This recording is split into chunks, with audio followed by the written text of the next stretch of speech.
फिर से आपका स्वागत करती हूँ अपनी और आपके YouTube चैनल पर।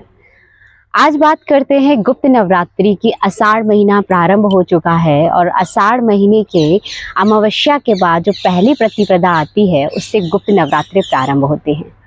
गुप्त नवरात्रों में हम 10 महाविद्या की उपासना करते हैं, सेवा करते हैं और कहा जाता है इस गुप्त नवरात्रि को जितना आप गुप्त रीति से इसका पालन करें, इसके नियमों का पालन करें, उतना आपको अच्छा विशेष फल मिलता है।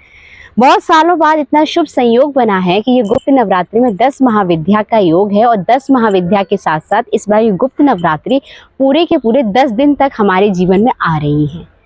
तो आपके जीवन में अगर कोई भी ऐसी चीज है जो आप पाना चाहते हैं, यानी गुप्त रीति से कोई ऐसा संकल्प है जिसे पूर्ण करना चाहते हैं कि भगवान आप इस जन्म में हमें जरूर मिलें, या प्राप्ति का कोई ना कोई साधन ढूंढना चाहते हैं, तो इस समय आप कोई ना कोई एक उपाय अवश्य करें। देवी की उपासना करें। 6 तारीख को सुबह 5:10 से और 10:24 तक घट स्थापना का सुंदर शुभ मुहूर्त है। देवी को सुंदर से लाल वस्त्रों के साथ आप इनके घट में पीली सरसों भरकर रखिए और पीली सरसों भरकर आप घट स्थापना करते हैं तो ये सरसों के जो दाने हैं, जो सरसों के बीज है, ये आपके जीवन में पीली सरसों होने के कारण बहुत महत्व का कार्य करते हैं, बहुत सारी चीजें प्रदान करते हैं। आप ऐसा प्रयोग अवश्य करें जिससे आपको इस गुप्त नवरात्रि में फल प्राप्त हो।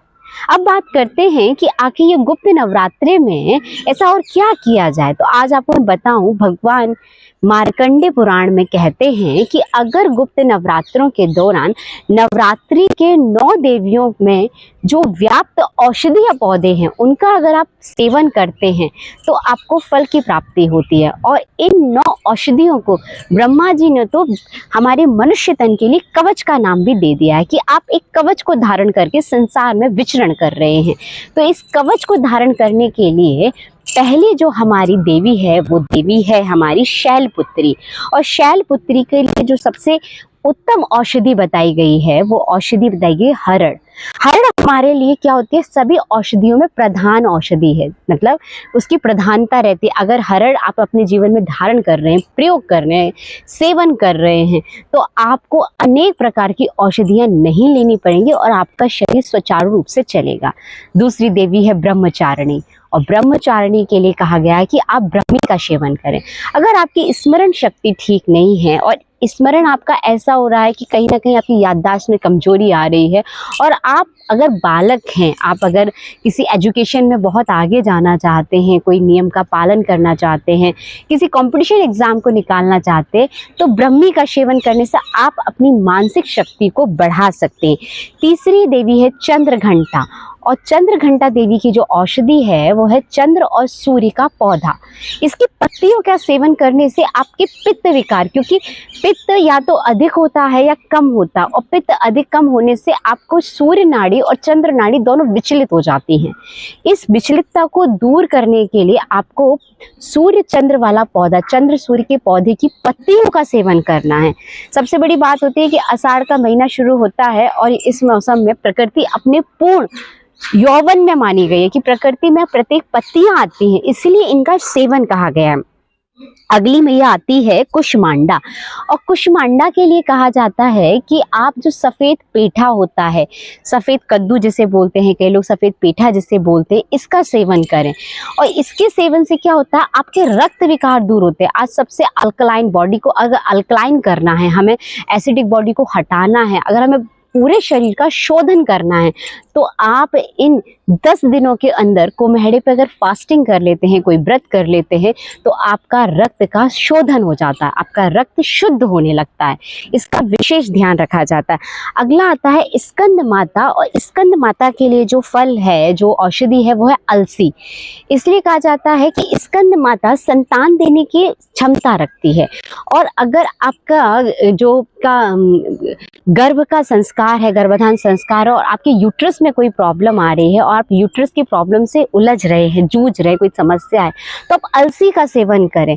आज भी मैयाओं को अलसी के लड्डू खिलाए जाते हैं। तो आप अभी बरसात का मौसम है, आषाढ़ का महीना शुरू हो गया, तो अलसी को पानी में भिगो कर रखें उसके पाउडर के शेप में, और उसमें सुबह शहद मिला कर उसका सेवन करें, तो आपके यूट्रस संबंधी जितनी समस्याएं हैं वह भी समाप्त हो जाती हैं। ये गुप्त नवरात्रि में 9 औषधियां हैं जो विशेष रूप से काम करती हैं। अगली जो मैया आती है वो आती है कात्यायनी, और कात्यायनी मैया का जो फल है वो है मोइया। मोइया एक तरह का मुलेठी जैसा होता है, और इसके सेवन से, जैसे कात्यायनी मैया ने जो वचन कहे, जो वरदान दिए, वो गोपियों के लिए सार्थक हुए। कात्यायनी मैया हमेशा भगवान श्री कृष्ण के साथ दिखाई जाती है, इसलिए भगवान श्री कृष्ण की बंसी में, उनके शंख में बहुत सुंदर सा ध्वनि नाद होता है। तो अगर आपको कंठ संबंधी कोई रोग है तो मोइया के पौधे की पत्तियां आप खास सेवन करें।